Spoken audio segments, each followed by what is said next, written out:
We are undergoing a restructuring process. I trust there are no lingering resentments. Your grasp of business dynamics is impressive. Allow me to introduce myself. I am Thomas Delaney. At 64 years of age, I have dedicated 29 years to ensuring the success of Crestwood Technologies. For 29 years, arriving at 5:30 in the morning, mending what needed repair, and mentoring every newcomer who entered those doors. I have never taken a sick day. I never voiced any concerns when they requested my availability on weekends. I always stepped up when they required someone to stay late and ensure the servers remained stable through the night. Just 4 days. That was the final stretch before my complete pension benefits were activated. Just 4 days remained until I could leave with my head held high and a sense of security about my future. After nearly 3 decades of dedicated service, Nathan Chase has just informed me that my time here has come to an end. He spoke without even glancing in my direction. I felt as though I was merely a line item on a spreadsheet, as he fixated on his laptop screen, crossing me out with indifference. The conference room seemed more confined than it typically does.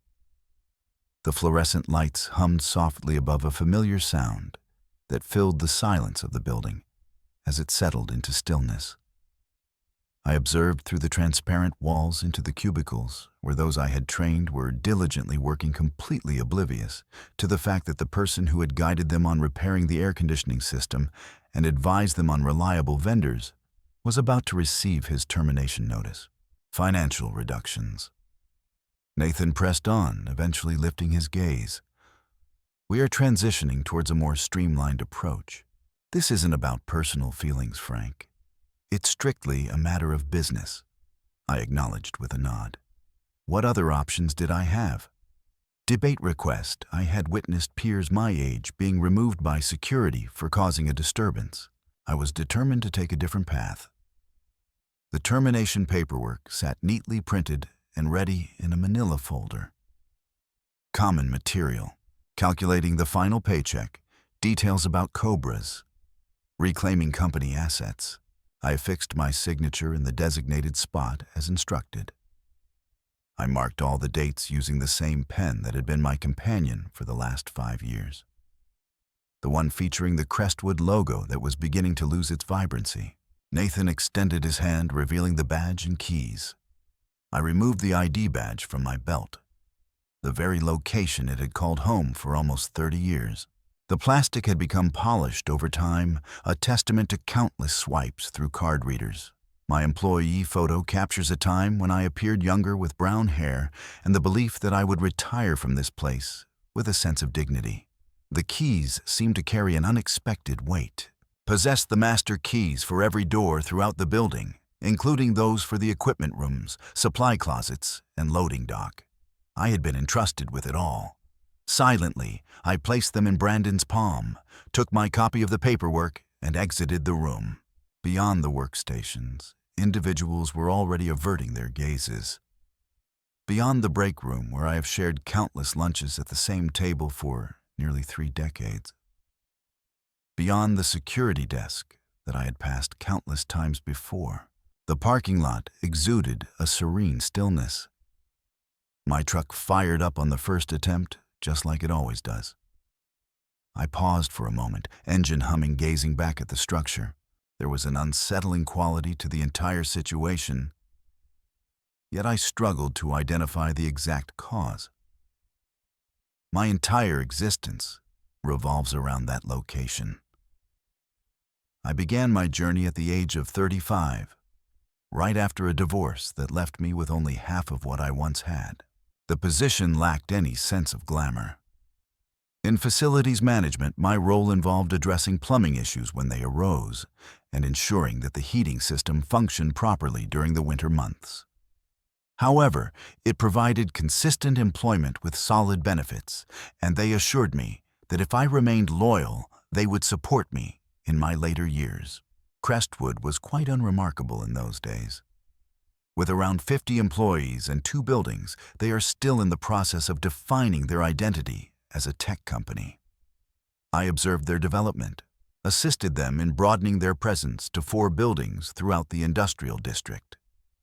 When the time came to find someone to manage the construction of the new data center, I was the one they turned to.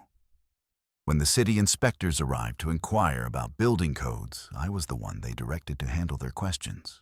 I provided training for every facilities person who followed in my footsteps, demonstrated the process of interpreting the blueprints, engaging in negotiations with contractors, and maintaining smooth operations while adhering to budget constraints. Many of them eventually transitioned to more fulfilling positions. I remained.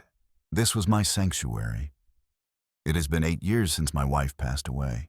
Cancer is a complex and multifaceted disease that continues to challenge researchers and healthcare professionals alike. The company's health insurance took care of the majority of the treatments, and Brandon's predecessor allowed me to take as much time as necessary for doctor appointments and hospital stays. Upon her passing, a significant number of colleagues attended the funeral. They were wonderful individuals, delightful companions. Nathan exhibited a distinct transformation when he assumed leadership 3 years ago. More youthful, a business degree from a prestigious institution. He perceived everything as a challenge to be addressed, even the individuals who had been present long before his arrival.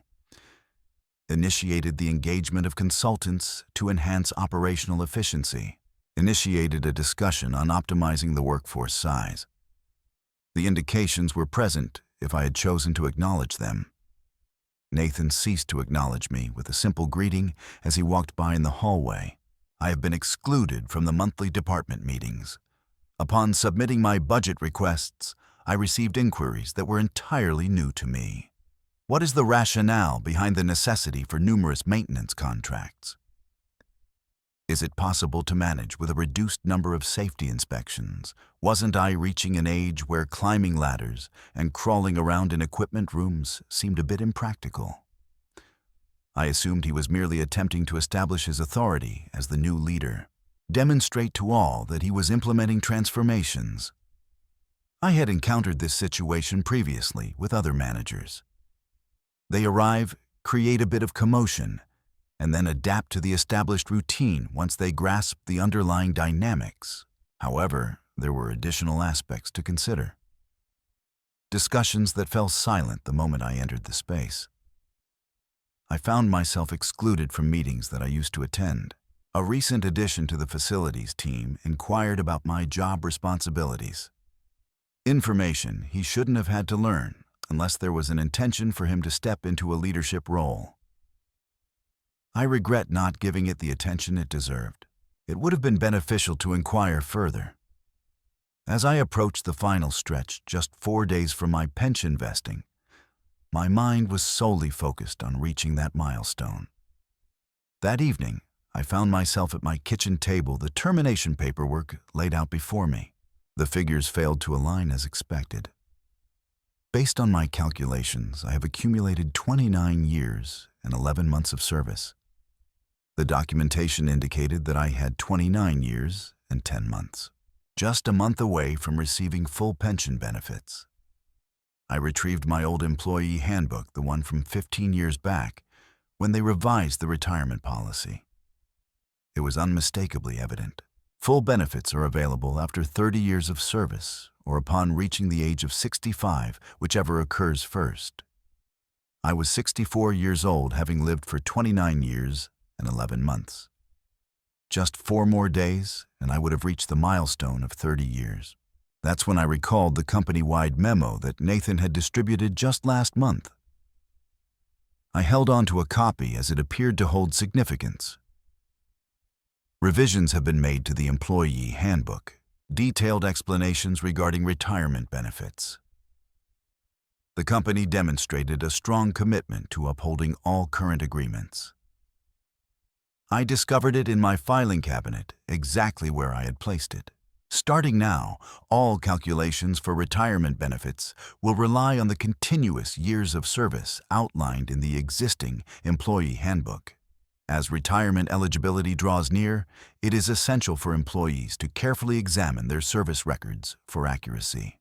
I went through it 3 times. Afterward, I took out my calculator and began examining my pay stubs, each and every one spanning the last 15 years. Compensation for holidays, additional hours, work time off for vacations, and leave for illness. All details were meticulously recorded. All elements aligned perfectly with 29 years and 11 months of dedicated service as of this upcoming Friday. Their miscalculation was intentional. Perhaps they were simply counting on my oversight. I considered reaching out to Nathan to insist on a resolution for the paperwork issue. What was the purpose behind it all? He had already indicated that my time was up. Reaching out to him would merely provide an opportunity for him to devise yet another excuse, yet another explanation for why the regulations were not relevant to my circumstances. I considered hiring a lawyer, but the expense was beyond my means.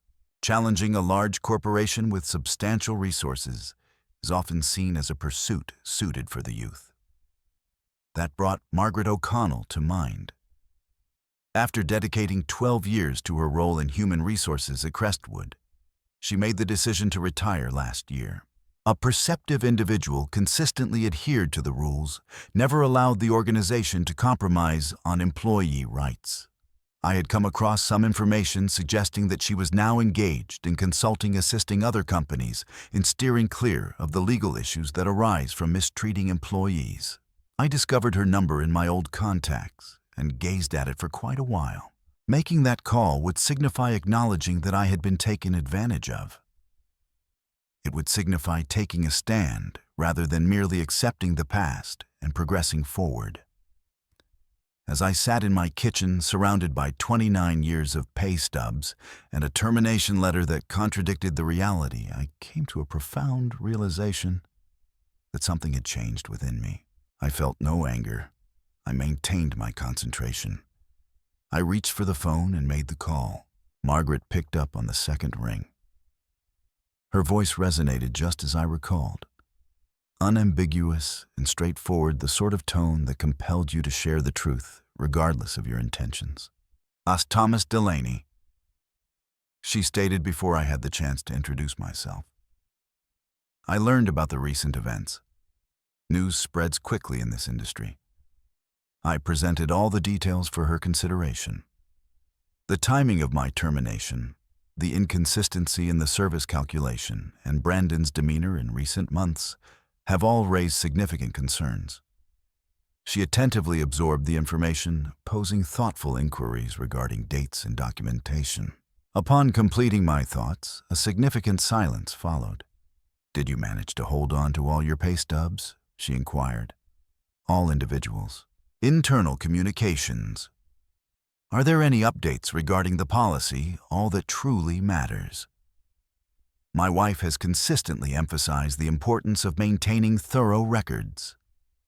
Intelligent individual Frank require your full attention. Brandon's actions are not only misguided, but they also violate the law. Employees are safeguarded by federal law from being dismissed in order to ensure they can access their earned benefits. However, demonstrating this necessitates more than merely the timing. It is essential for us to demonstrate our purpose. She provided a detailed explanation of how these cases functioned. The Department of Labor regarded their claims with seriousness, yet they required substantial proof, comprehensive documentation, an intriguing pattern of behavior.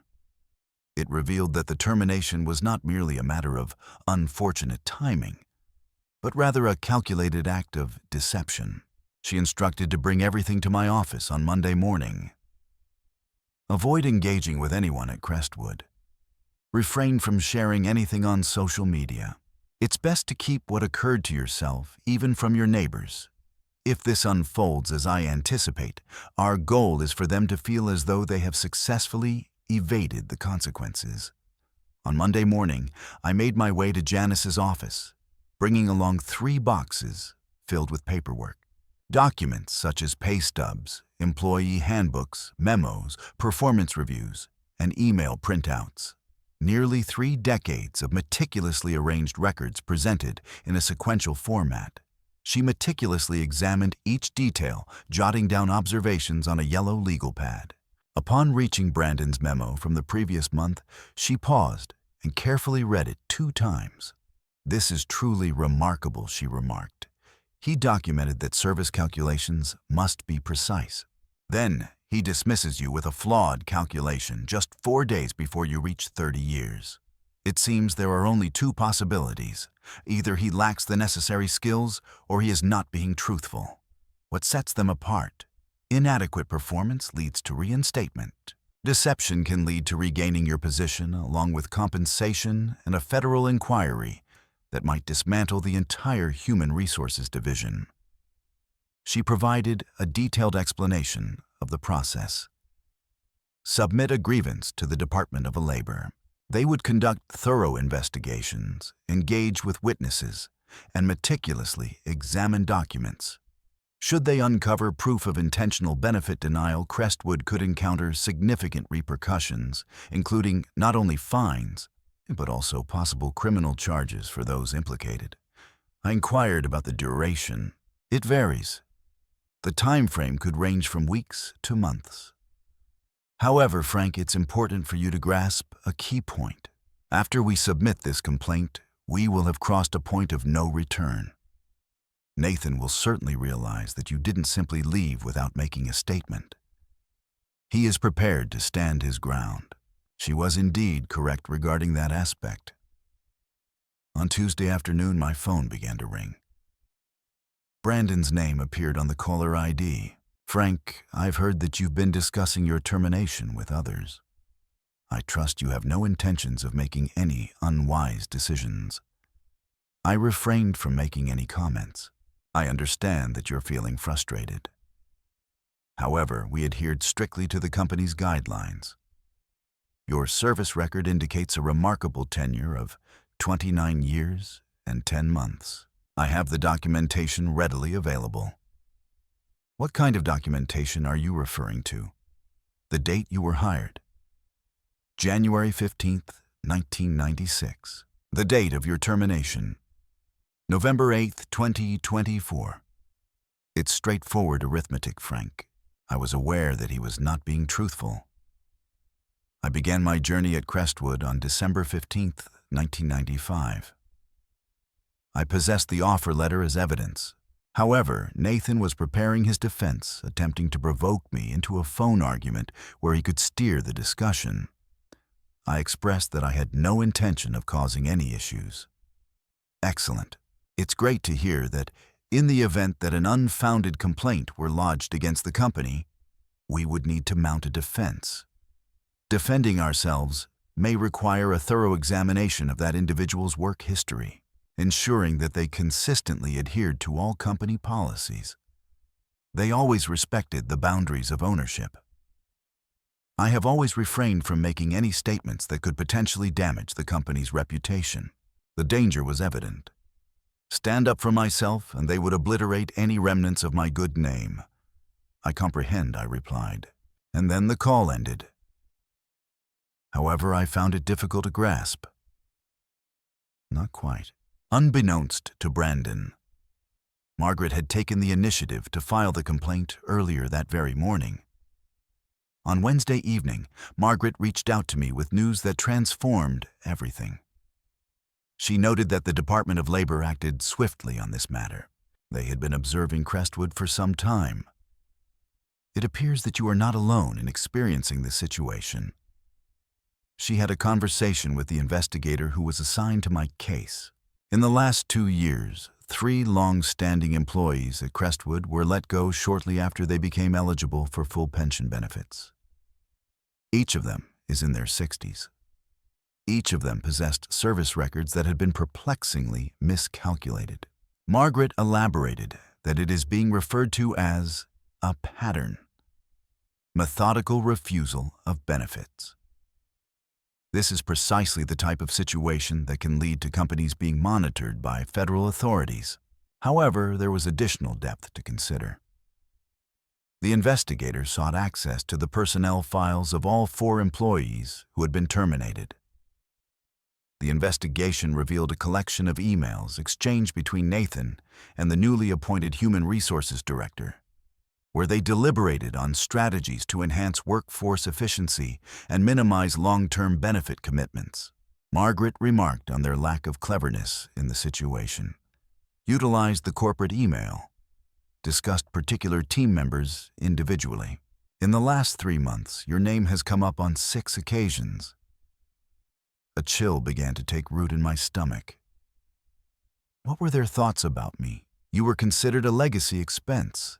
Your pension and healthcare benefits will constitute a considerable and continuous financial obligation. Your role may be at risk of being removed with your duties potentially reassigned to current team members. The meticulous planning had been underway for months. As I dedicated my time by arriving early and leaving late training newcomers and resolving their issues, they were devising ways to eliminate my position without fulfilling their financial obligations to me. Margaret went on to elaborate further. The investigator is looking to conduct an interview with you on Thursday morning. They are bringing in an individual from the criminal division. Offender Frank, when a company intentionally lets go of employees to sidestep their rightful benefits, it transcends mere civil issues. That constitutes deception. Wire fraud occurs when electronic communications are utilized in its planning. The individuals implicated may face incarceration. On Thursday morning, I found myself in a conference room at the Department of Labor building in the heart of downtown. 2 investigators, both younger than my son, both dressed in suits that likely exceeded my annual clothing budget.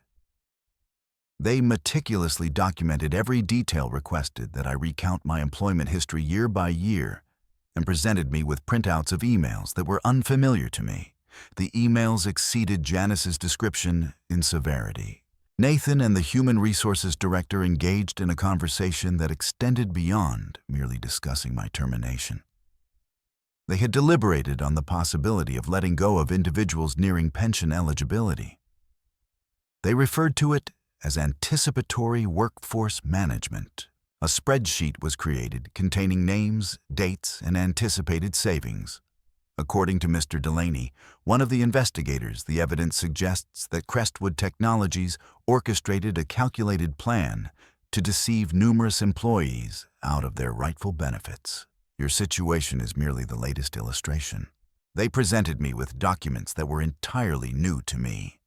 Internal communications within the company regarding the expenses associated with retaining older employees' memos focused on the renegotiation of pension obligations and a presentation to the board of directors featuring a slide labeled Legacy Employee Transition Strategy. My name appeared on that slide alongside the names of 3 other employees who had been let go. All of us were included in the targets for optimization in the 4th quarter. The other investigators stated that your testimony will be required. This matter is proceeding to trial in federal court. Those who are responsible will face accountability for their actions. As I reflected on Nathan in that conference room, I recalled his words it was merely business, devoid of personal sentiment. Reflecting on nearly 3 decades of rising before dawn, mending what was damaged, and holding on to the hope that steadfastness would bring its due rewards. How can I assist you today? The federal investigation progressed more swiftly than anticipated. By the following Monday, investigators had taken possession of Crestwood's email servers and conducted interviews with 6 current employees. By Wednesday, a search warrant had been executed on Brandon's office, as well as the Human Resources Department. Margaret provided me with continuous updates on all matters.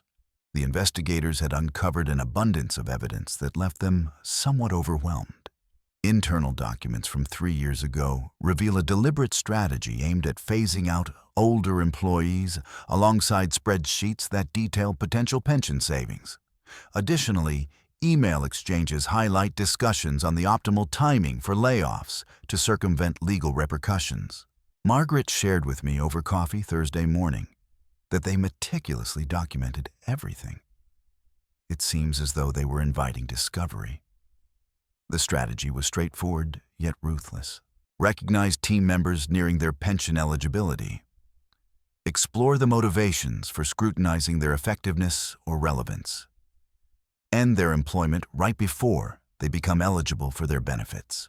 Reduce expenses significantly over the long run.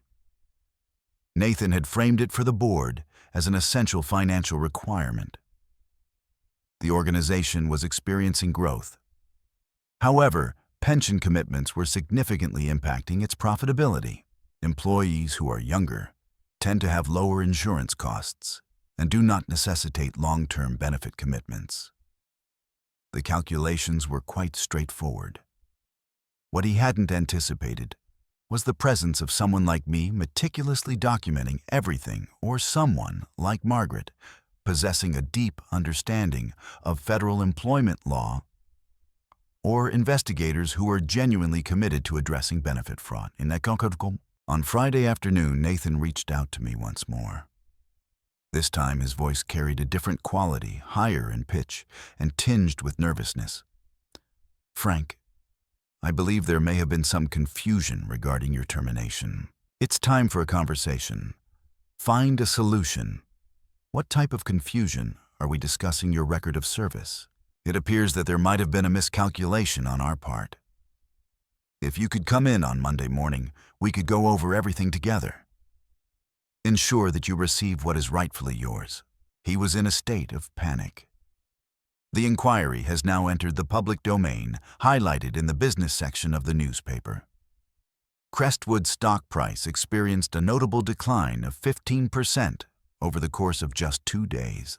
The board posed inquiries that left Nathan at a loss for words. "I believe that may not be needed," I remarked. "Frank, if you would be so kind. Our collaboration has spanned many years. Let's approach this with a sense of professionalism. Neither lawyers nor government agencies are involved. Two rational individuals navigating a difference of opinion. However, the moment for rationality had passed. The Department of Labor has initiated legal proceedings, legal accusations that extend beyond civil matters. Nathan was confronted with a potential sentence of up to 5 years in federal prison due to charges of wire fraud and conspiracy to deceive employees regarding their earned benefits. On Monday morning, I received a call from the attorney representing the company. Not Brandon, the real company lawyer, the one they called in when matters became serious. "Mr. Delaney, my client, wishes to engage in a conversation regarding a potential settlement, which includes the complete reinstatement of your pension benefits, health care coverage, and further compensation for the inconveniences you have faced.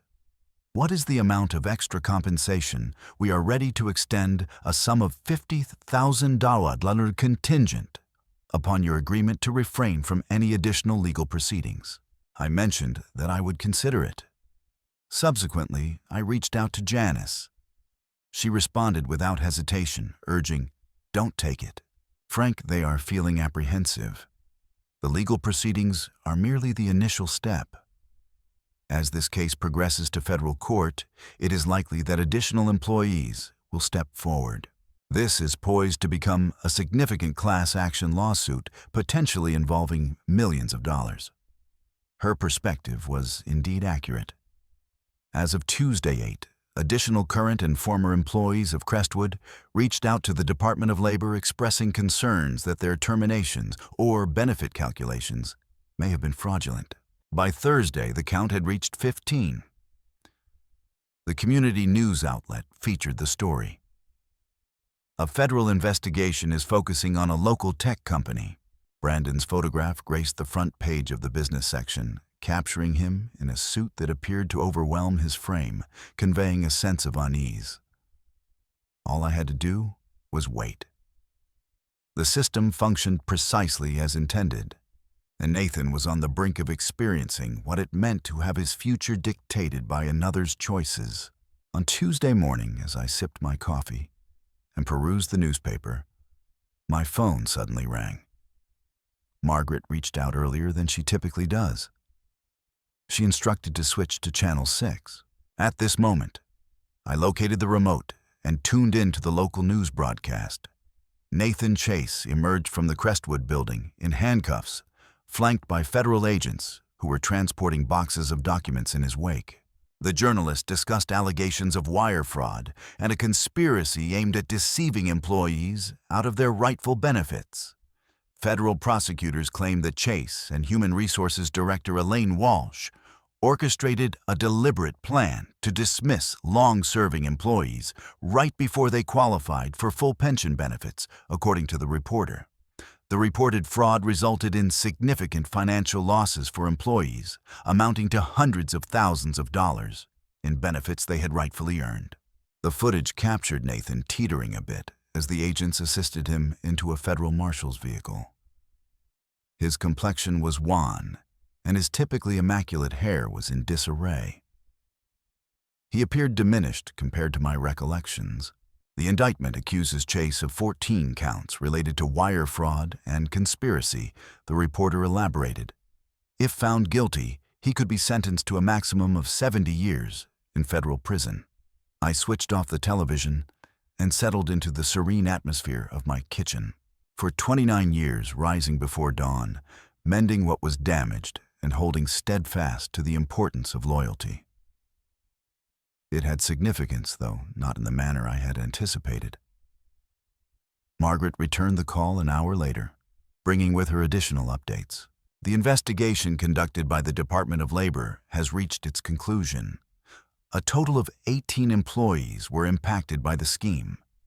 The total damages surpassed $2 million. The board of Crestwood made the decisive choice to terminate both Nathan and Walsh without delay, while also committing to complete restitution for all employees impacted by this decision. Your pension has been completely reinstated, she stated, retroactively effective from the date it was supposed to vest, along with healthcare benefits and extra compensation for the damages incurred. What is the amount of extra compensation? $200,000 in addition to your legal expenses. I reflected on Brandon's words, emphasizing that it was merely business, devoid of personal feelings, simply the nature of how things operated. After a span of 3 months, I found myself once again in my workshop, crafting a bookshelf for my daughter. The tools had a satisfying weight and grip in my hands. The aroma of sawdust and the rhythmic sound of wood being crafted into something functional brought back memories of my knack for repairs. My pension payments commenced exactly as planned. The extra funds rested in my savings account, accumulating interest over time. I had not yet engaged with it. I wasn't entirely convinced it was necessary. Following nearly 3 decades of consistent effort, I found myself in possession of all that I desired. Nathan entered a guilty plea to federal charges and received an 18-month prison sentence. Elaine Walsh received a sentence of 6 months, along with 2 years of probation. Crestwood underwent a significant transformation following its acquisition by a larger company, which led to a thorough overhaul of the management team. The community publication published an additional piece regarding the case. A local resident's grievance sparks a federal inquiry. I was approached for an interview, but I chose to decline. I had no desire for acknowledgement or the spotlight. I simply sought what was rightfully mine. While I was sanding the bookshelf, my daughter called. She had come across the news story online and felt compelled to check in on my well-being. She expressed her pride, saying, "I'm proud of you, Dad, for standing up for yourself." I simply explained that I hadn't done anything out of the ordinary. I just completed a phone call. At times, that can be sufficient. That afternoon, I completed the bookshelf and loaded it into my truck. After months of my daughter expressing her desire for one, I finally found the time to construct it properly. Durable oak, expertly crafted dovetail joints, a testament to craftsmanship that promises longevity for generations. While driving to her house, I reflected on the contrast between creating something new and merely repairing what another had damaged. Each held its significance. Both were significant. However, the experience of creating something fresh was far more fulfilling.